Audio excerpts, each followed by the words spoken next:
Dad. Take me to the hospital. Mom is. Michael's voice trembles as he desperately pleads. I was crouching down due to my water breaking, unable to move from the spot.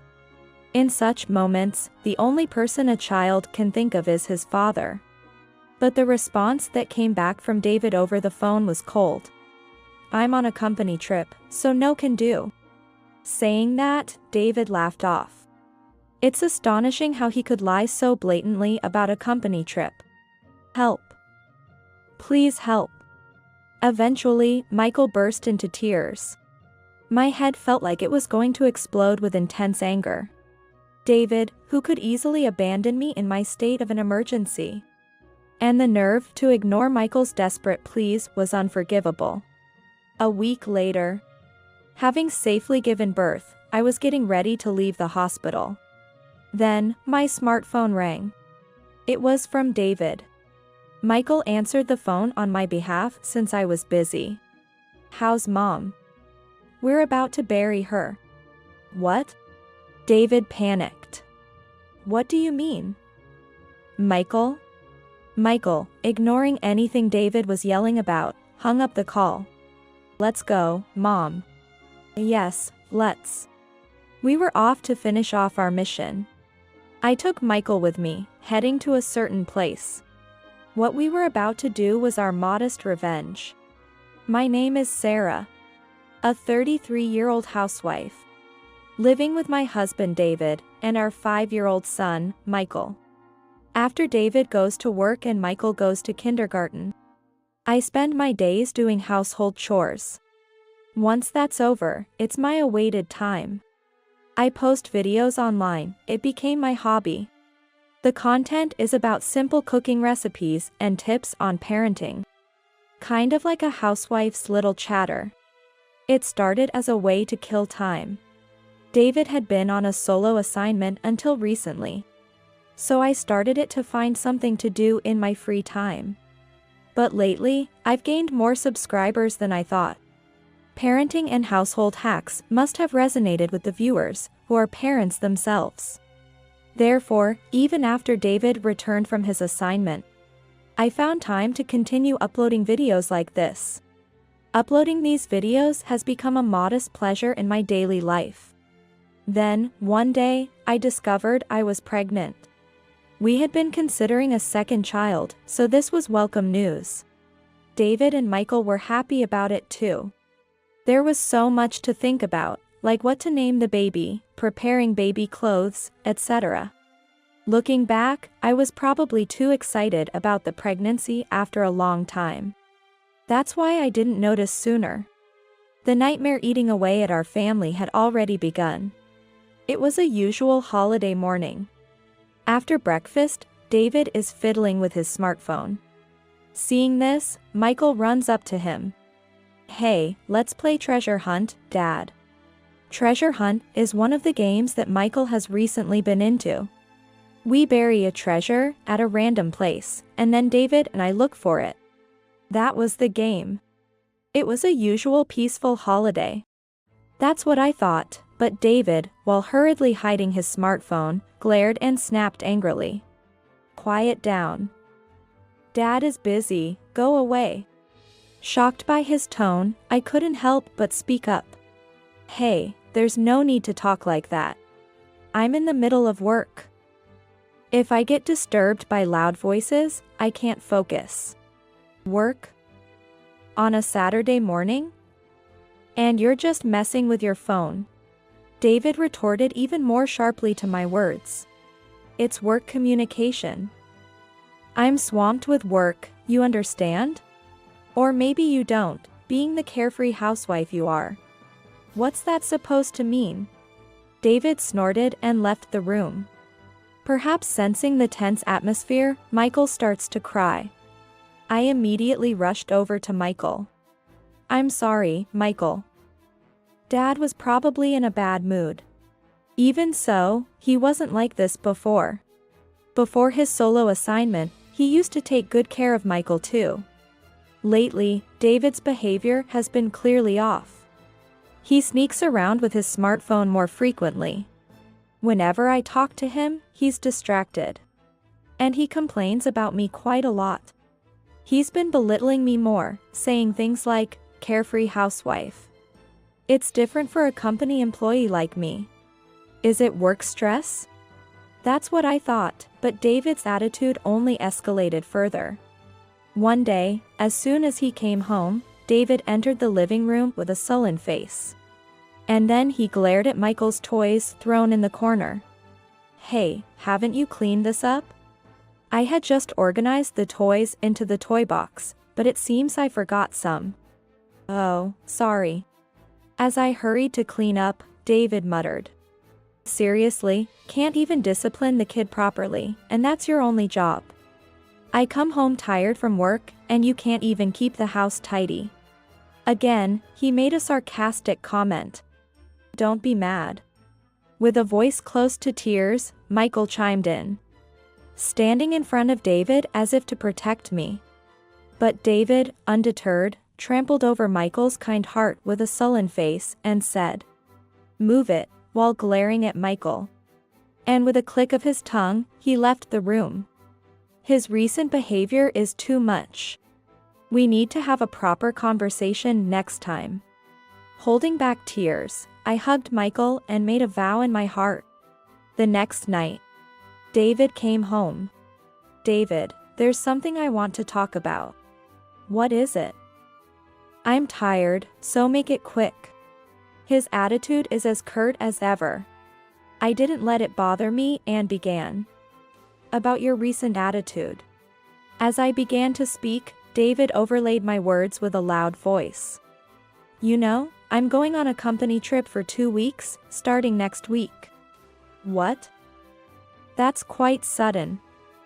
And for 2 weeks. Well, it's more like. The managers are aiming to develop new client areas during this trip. It's kind of a mix of work and a bit of sightseeing. Man, it's a hassle to be dragged along. I see. Oh, I won't need dinner today. Shut the door when you leave. Wait a minute. We're still talking. David ignored my words and quickly went into the bedroom. Previously, after Michael went to bed, we used to drink a bit and talk about our day. But now, I don't feel that atmosphere is possible anymore. David firmly closed the bedroom door, not letting anyone in. I sighed. After finishing the remaining chores, I turned on the computer. I started working on combining the narration with the video I recorded the other day. It's the usual video editing I do. Previously, it was about simple household tips, but lately, it's been about David. I created a segment about troubles with my husband, saying things like, lately, I feel my husband has become colder. Surprisingly, there's a demand for such content, and the views have increased more than before. Today, I also talked briefly about the exchange I had with David earlier. After posting the video, comments started trickling in. Your husband sounds terrible. He doesn't understand your struggles at all. Getting empathetic comments like these somehow helped me calm down. But then, a worrying comment caught my eye. A sudden company trip? Sounds like an alibi for cheating. I had a faint feeling but pretended not to notice. Could it really be? David's recent behavior is full of inexplicable actions. Carrying a heavy heart and worries while doing household chores. One day, I was looking for receipts to manage the household budget. It should be around here somewhere. I searched everywhere but couldn't find it. As a last resort, I decided to check inside a small chest in the living room. It usually contains items related to Michael's kindergarten, but maybe I accidentally put it in there. Then, I found the bottom of the first drawer had come loose. What's this? It was a false bottom. This chest wasn't designed like this originally. Someone had deliberately modified the bottom to make it hard to find. It wasn't me. That left only David. A bad feeling washed over me, and when I looked inside, I saw something unfamiliar. Is this? My heart raced. Taking a deep breath to calm myself, I booted up the computer. I decided to urgently post a video about what I had just found. I wanted to hear the opinions of my viewers immediately. Although I had my suspicions, I needed confirmation. After a while, comments started pouring in. Reading through them, I felt reassured that my doubts were not misplaced. As the week began and it was Monday, David was gone for a while on that company trip.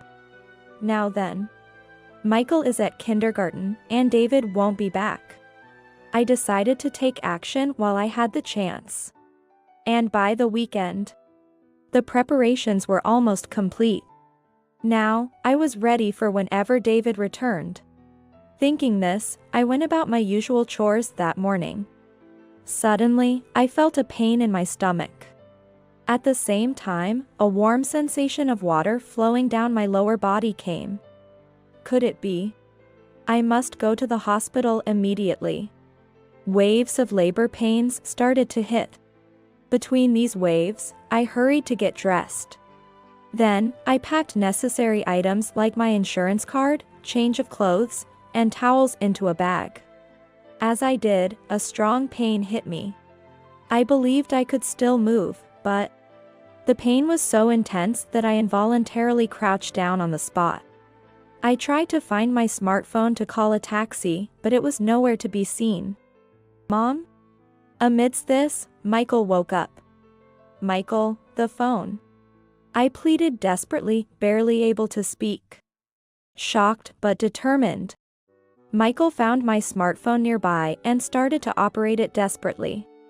He sometimes uses my smartphone to play games, so he seems to know how to use it. Help. Mom can't move. She looks like she's in pain. It seems he's talking to someone on the phone. Because it was accidentally on speaker mode, I could hear the other person's voice. What's up, Sarah? I'm kind of in the middle of something. Huh? Is that Michael's voice? Of all people, David was on the other end of the call. Dad. Take us to the hospital. Michael pleads desperately. In such times, the only person a child can think of is their father. But the response that came back from David was cold. I'm on a company trip, can't do.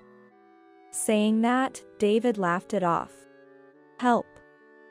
Please help. Finally, Michael started to cry. Amidst my intense pain, I thought it was unforgivable. It seemed like he didn't care even if I was suffering. Moreover, the nerve to ignore Michael's desperate pleas was unforgivable. Michael, crying, hung up the phone and called someone else. Grandma. Grandma. Michael? What's wrong? Somehow, with shaky fingers, Michael seemed to have called my mother. After that, I lost consciousness due to the pain. When I regained consciousness, I was in the hospital. I was lying in bed, and my parents were looking over me with concern. As soon as I regained consciousness, the pain came back. Sarah, are you okay? Michael called, saying you were in pain. Michael seemed to have been very upset but had fallen asleep from crying earlier. He's now in the hospital's child care facility, my mother explained. After hearing Michael's call, we arranged for an ambulance. It's impressive, he's only 5 years old. My mother spoke with deep emotion. By the way, we couldn't get in touch with David. My father sighed. It seems my parents tried to call David but couldn't reach him at all. They know he said he was on a company trip, but of course, that's unlikely the real reason. Probably, he's enjoying himself.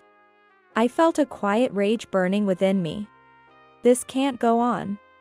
But first, I had work to do. After my parents left the hospital room, doctors and nurses came in to proceed with the preparations for childbirth. After hours of labor, I gave birth to a girl. Her name is Lily. Hearing Lily's healthy cry, I must have been released from the tension I was holding. I fell asleep. I woke up a whole day later. Thanks to the sleep, I felt somewhat better. I reluctantly sent an email to David informing him of the birth. But there was no reply. Driven by his desires, he probably has no thoughts of his wife and child. As expected, it was infuriating. However, after returning from his enjoyable company trip, he will face hell. Imagining David's face then, I smirked mischievously. Thanks to my parents' care, I recovered smoothly after giving birth. On the day of my discharge, my parents came with Michael, who had been staying at their house. "Hey, Mom, are you all better now?" Michael looked at me worriedly. "Yes, I'm all better now," I answered with a smile. Considering how much anxiety I must have caused him recently. I hugged Michael and stroked his head. "Hey, let's play treasure hunt again sometime," Michael said with an innocent face. "Sure, we haven't done that in a while. What shall we bury?" "Well." Saying so, Michael whispered in my ear secretly. Hearing his words, I was so surprised that I was at a loss for words. A week later, I got a call. "Mom, your phone is ringing," Michael called out. I was in the middle of getting ready to go out and replied, "I can't answer it now, just leave it." Then, Michael, who had been staring at the screen, answered the phone. From a distance, a muffled male voice could be heard. It seems to be from David. "Hey, Sarah." "Oh, Michael, is that you? I'm coming home tomorrow." "Where's Mom?" "We're about to bury her." "What?" David's voice sounded foolish. "What do you mean?" "Hey, Michael? Let's go, Michael." I called out to Michael, and with a smile, he replied and hung up the call. We had a job to do. I went out with Michael to do a certain task. By the time we returned home, the sun had set. My postpartum body was utterly exhausted. Michael had fallen asleep from exhaustion, so I left him and Lily with my parents who live nearby. There was still something I had yet to do. I decided to wait for David's return. Early the next morning, the front door opened vigorously. "Sarah." "Hey, where are you?" David entered the living room with a panicked face. Looking back and forth, between me and a chest in the corner, hesitating about what to do. I smiled. "You're late, dear. We finished burying it yesterday." "Huh?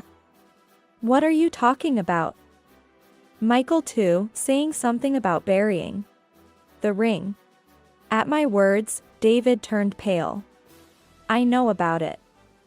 The ring that was there. Were you planning to propose to your mistress? It even had both your names on it, how thoughtful." Pointing at the chest, David paled. "How did you?" "I knew everything. It started with broadcasting videos.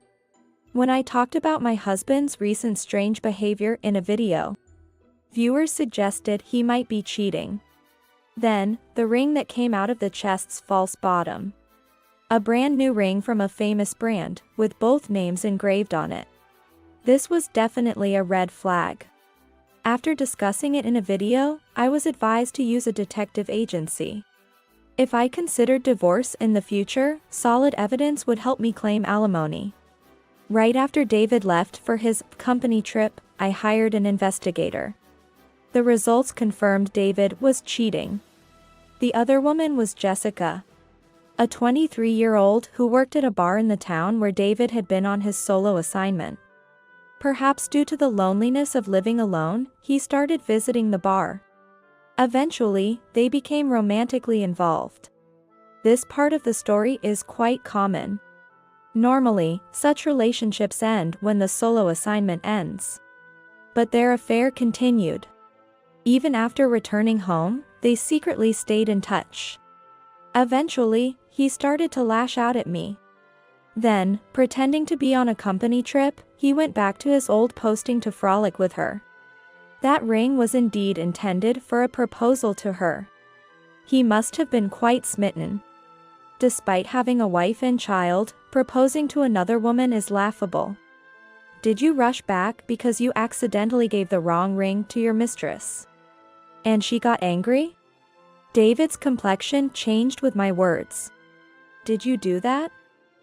That ring. Yes, I had switched the ring hidden in the chest. Assuming he would give it to his mistress during the trip, I swapped it with my own wedding ring. It was a ring David had given me long ago. I was happy at the time, but I no longer need such a thing. What have you done? The ring was the wrong size, and it had your name on it. Jessica was furious. I don't know anything about that.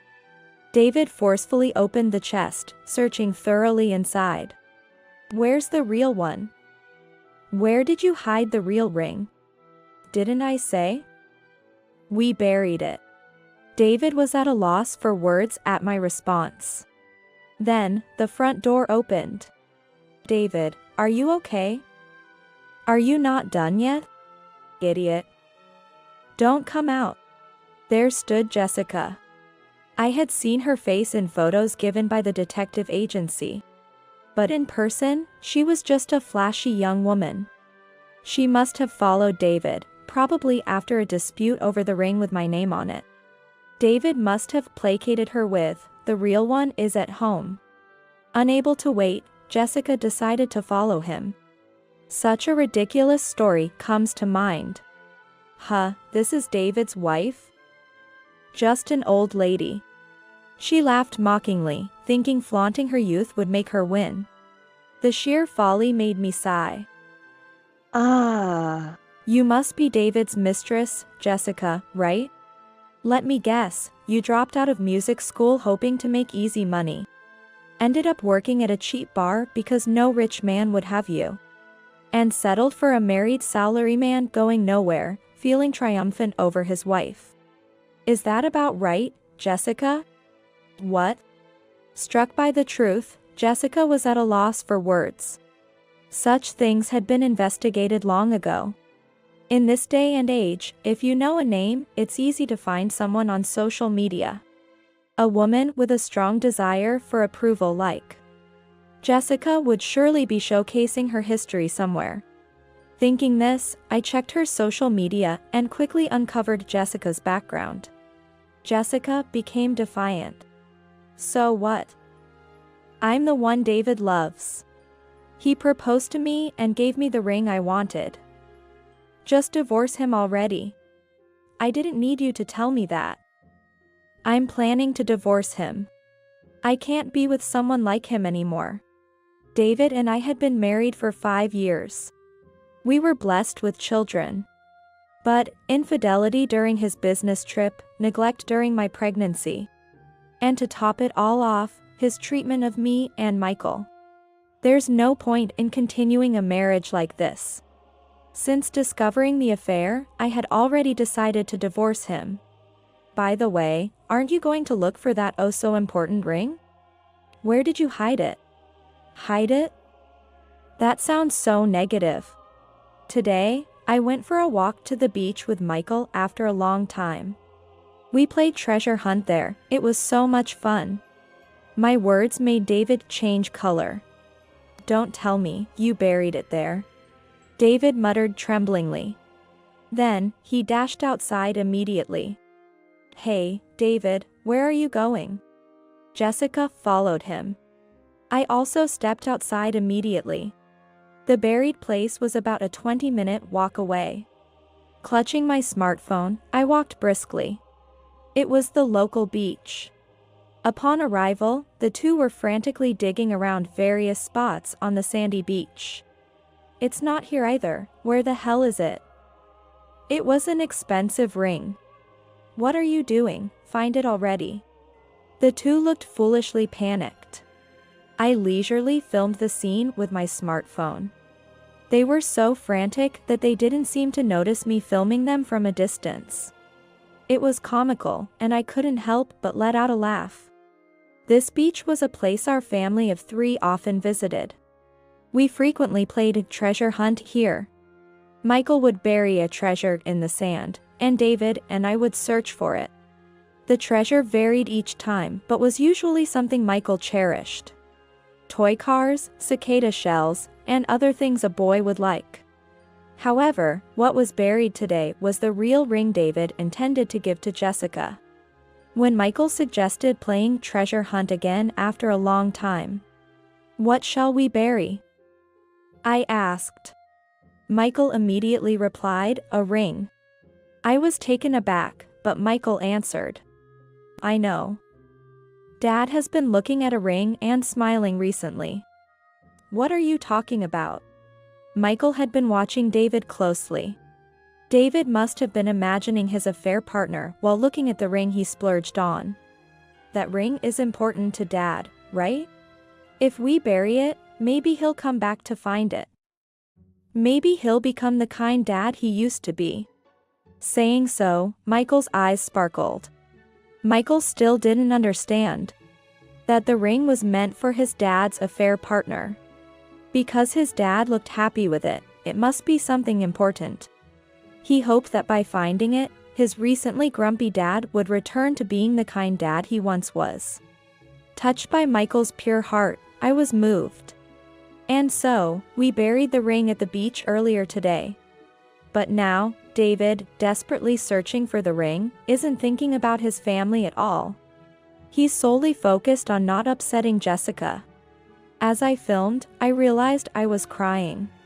The anger towards David for destroying our family was overflowing. It's a harsh reality for Michael, but David probably won't return to how he was before. Later, I went home to edit the footage. The video of them frantically searching for the ring turned out to be comically tragic. Thanks to the sound capturing app, I got perfect audio as well. I blurred their faces and added narration about our family history. The treasure hunts Michael enjoyed, and how David's selfish affair led to our family's downfall. Of course, I anonymized everyone's names. I clicked to upload the finished video titled, "I buried the ring my husband planned to give to his mistress." Instantly, the video's views skyrocketed. Comments flooded in, mostly condemning David and Jessica, saying things like, "Your husband is the worst, and a poor kid." As I scrolled through the comments, a worn-out David and Jessica returned. "Finally found it, buried in the damn beach. The ring got all dirty with sand. What are you going to do about this?" The two of them were noisily complaining. David held the sand-covered ring and a tattered piece of paper. This paper was buried with it too, disgusting. Without hesitation, David threw it in the trash. "Don't you understand?" I looked at David coldly, retrieved the paper from the trash, and unfolded it. It was crumpled, but it was a drawing Michael had made with crayons. A picture of our family of 4, smiling together. Staring intently at it, David finally seemed to understand what was depicted. David's face showed a complex mix of emotions. "This drawing is Michael's wish. You trampled on Michael's wish for his family to be happy. Sneaking around, cheating. Neglecting your family. You're truly the lowest. I can't forgive you." The living room fell silent after my outburst. Jessica looked guilty. I turned to her and said, "I won't forgive you either, Jessica. Destroying someone's family and acting all innocent. Hurting my children. I will fight against such people." After declaring this, I glared at both of them. "Where's Michael? How's the newborn doing?" David spoke with a raspy voice, perhaps finally considering the kids. "But it's too late. They're at my parents' house. And after all your ring obsession, ignoring both Michael and the baby, you dare ask about them now? Well, you won't be seeing them anymore. That's outrageous. I'm their father." "Ha! What kind of father? Ignoring your kids and indulging in affairs. I don't want to see your faces. Just get out." My strong stance left them completely intimidated. let's just go, David. Yeah. I'll leave for today. Sarah, I'll contact you when things have cooled down. David and Jessica sheepishly left the house. Discussions for the divorce would begin soon. I was determined not to lose. As if to gather my resolve, I clenched my fists tightly. It took time, but the divorce was finalized successfully. David's mind might have cooled off from my scolding as he said he wanted to try again, but of course, I ignored it. It was surely just a momentary lapse. He would cheat again, it was obvious. Even while talking about reconciliation with me, he apparently started living with Jessica.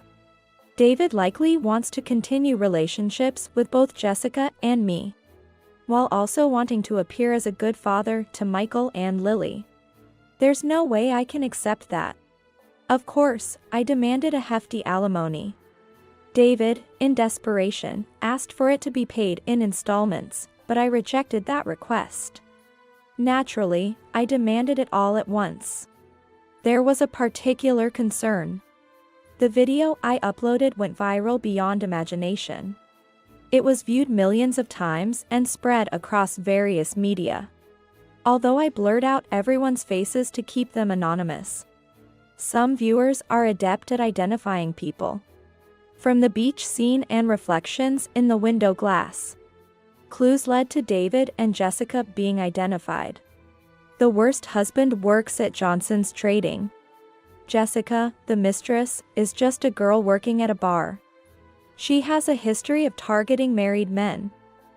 Articles like these proliferated online. Once it starts, there's no stopping it. David's actions became known to his company. Apparently, because he was frequently visiting Jessica's place during his business trip. His work suffered. That's why he was sent back to this branch.